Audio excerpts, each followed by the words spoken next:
Graça e paz, querido. Aqui quem está falando é o professor Mateus. E hoje nós vamos expor os capítulos 4, 5 e 6 da carta aos Gálatas. Antes de nós expormos os textos, eu queria orar com você. Espero que você tenha feito uma boa leitura. Se não fez, quero te encorajar a fazer, para que você possa pegar todos os detalhes numa boa leitura. Senhor, muito obrigado por essa manhã. Obrigado pelo seu cuidado. Obrigado pelo seu amor. Obrigado porque o Senhor enviou seu Filho para morrer em nosso lugar. Nós não poderíamos lhe pedir essa coisa de tão profunda e tão difícil que é, mas o Senhor voluntariamente o fez por nós, nos resgatando do nosso estado de morte, nos tirando da sepultura, Senhor, e nos dando uma nova vida. Obrigado porque o Senhor mudou a nossa natureza. Obrigado porque não somos mais escravos dos nossos desejos. Obrigado porque nós não precisamos depender de nossos próprios esforços para nos achegar a Ti. Obrigado porque podemos nos achegar a Ti pelo sacrifício e pela obra de Cristo. Pai, que essas verdades entrem em nosso coração e que possamos ser convencidos por ela. Que esse dia seja um dia de paz para as nossas vidas. Em nome de Jesus. Amém e amém.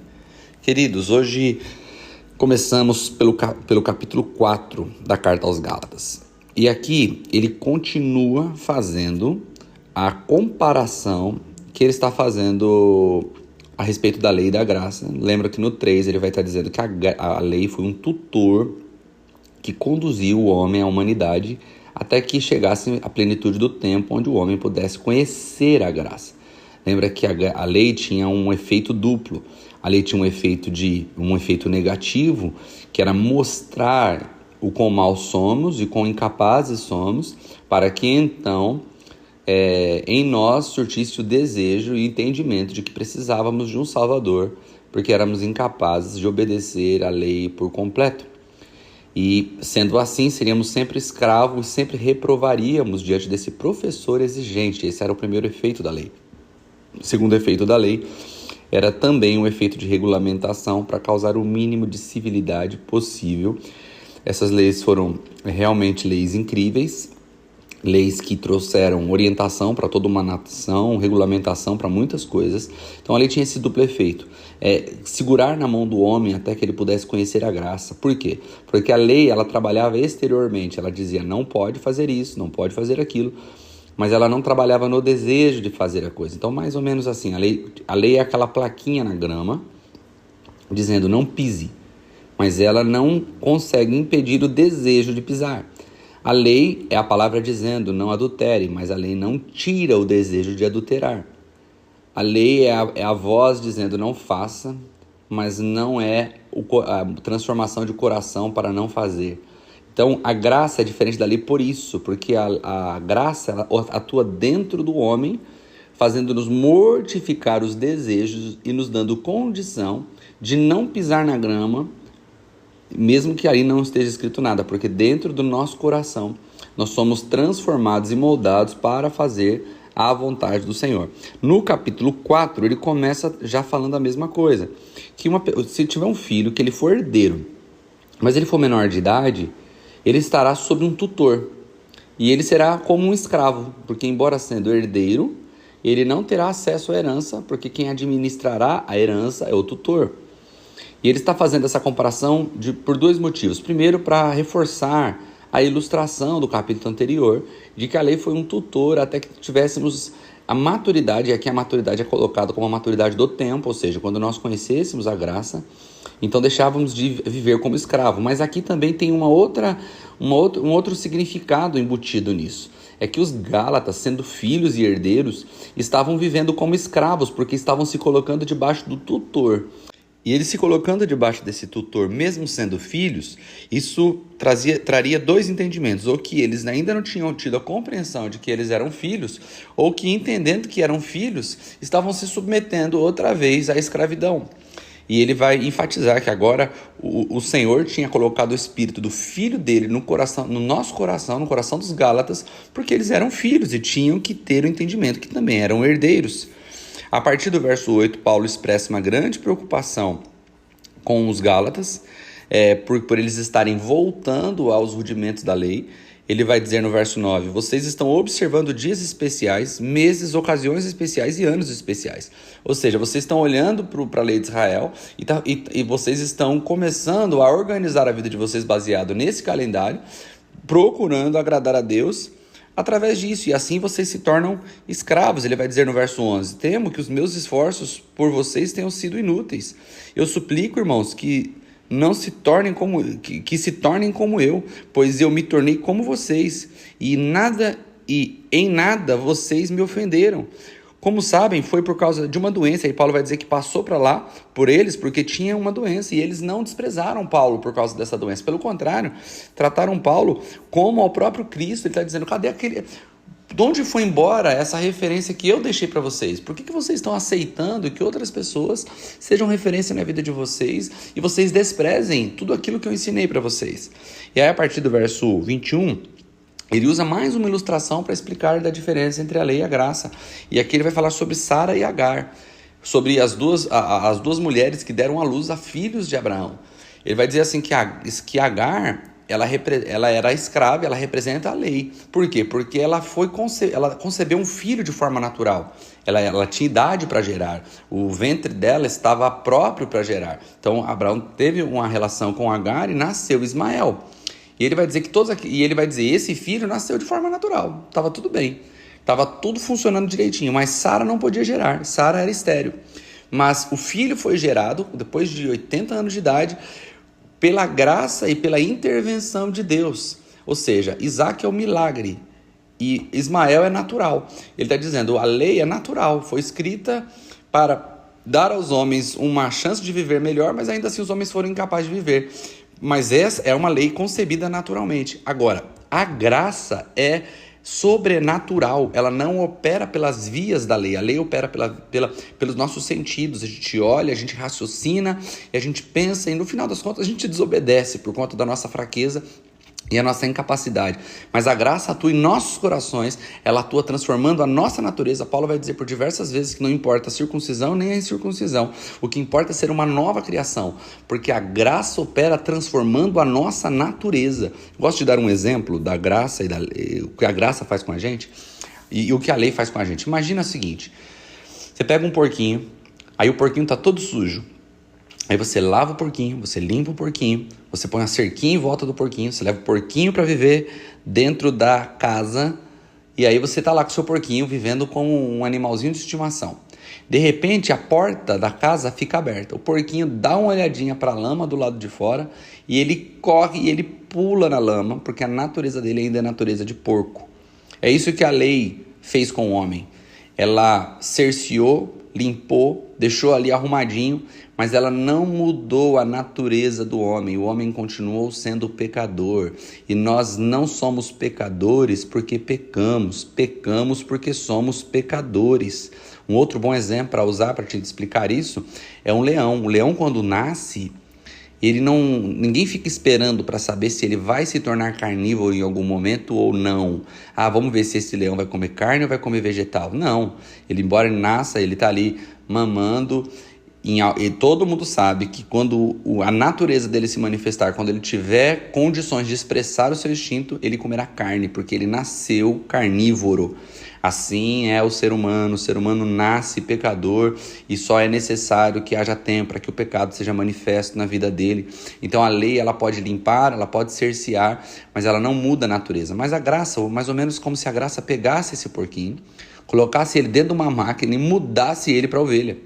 Ele para de ter prazer na lama, ele não precisa mais pôr uma cerca ali, porque a lama não o atrai mais. O que Paulo está dizendo é que assim como Agar gerou um filho de forma natural, e a Sara de forma sobrenatural, assim a lei trabalha de forma natural, ela não pode mudar o homem, mas a graça transforma o homem de dentro para fora, fazendo dele uma nova criação.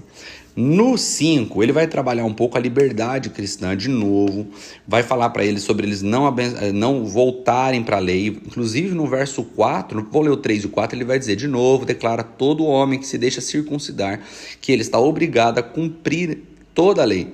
Vocês que procuram ser justificados pela lei, separaram-se de Cristo e caíram da graça.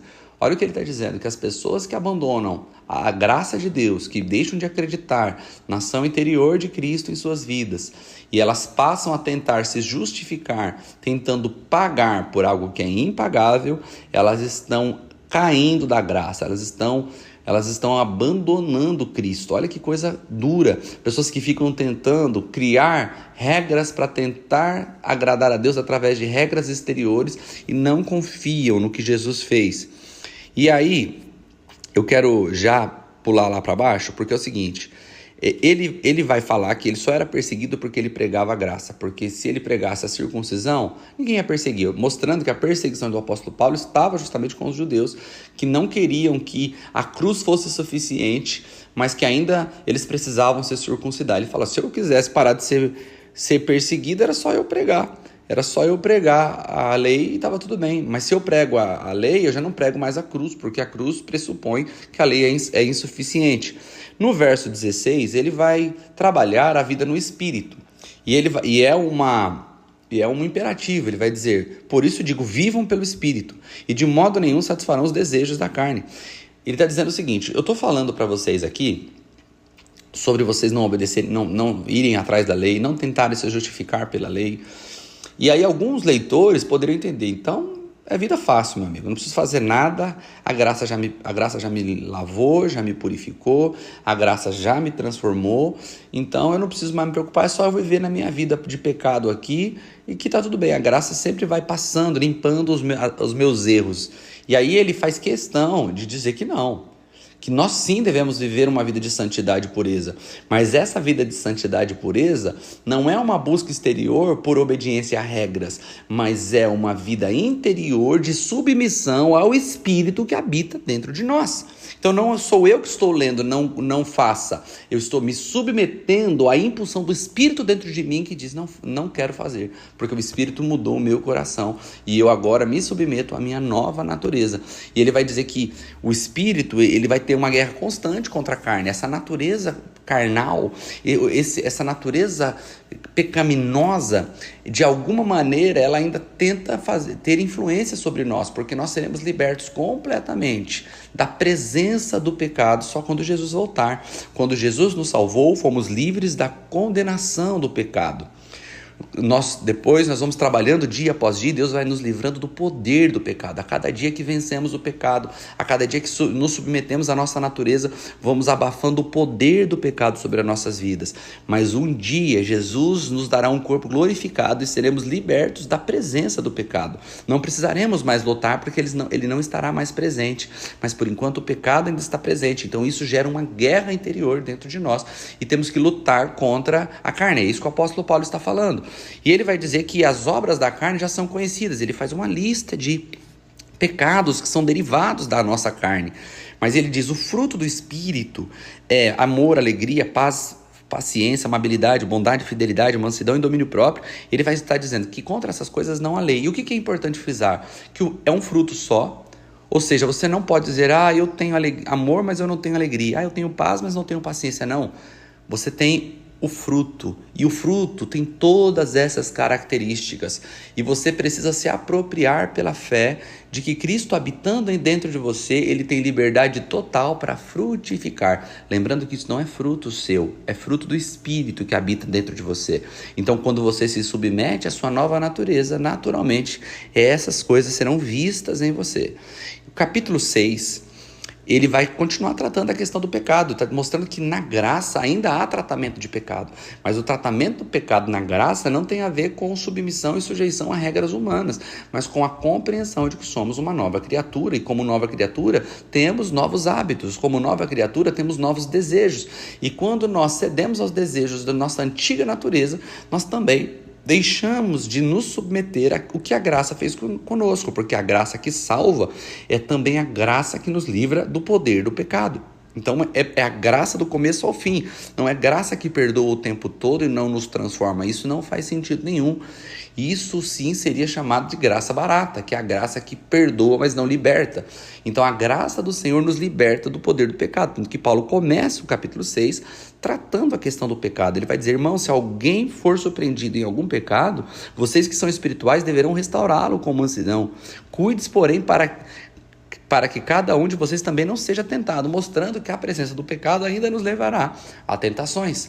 Eu gostaria de frisar aqui só uma diferença interessante, que é importante. Aqui no 2 ele vai dizer: levem os fardos pesados uns dos outros e assim cumpram a lei de Cristo. Ele está falando sobre ajudar o nosso irmão.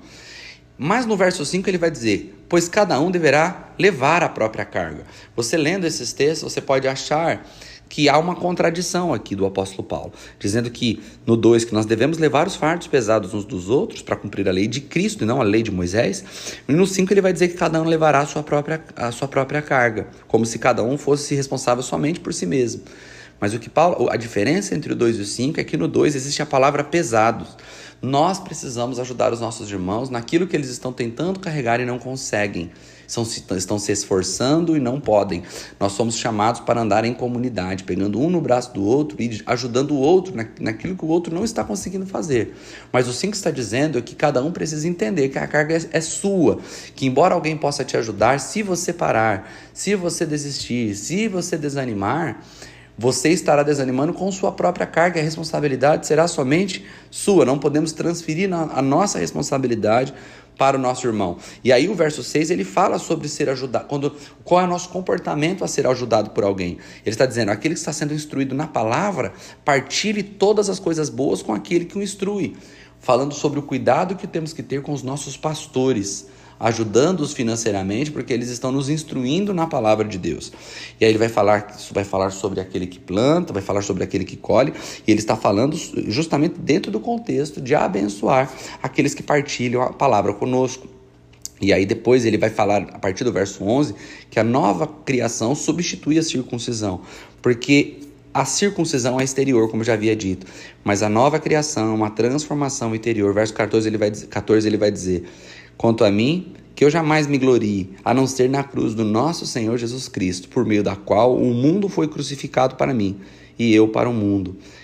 Deixa eu dizer, amados, que essa mensagem da graça invada o teu coração nesta manhã e que isso te gere uma alegria que você nunca sentiu na sua vida, de saber que Jesus resolveu o seu problema e te chamou para andar em paz com Ele, sabendo que aquele que começou a boa obra, Ele é fiel e justo para completá-lo, mas também aquele que começou a boa obra, Ele estará do teu lado em cada desafio que você tiver.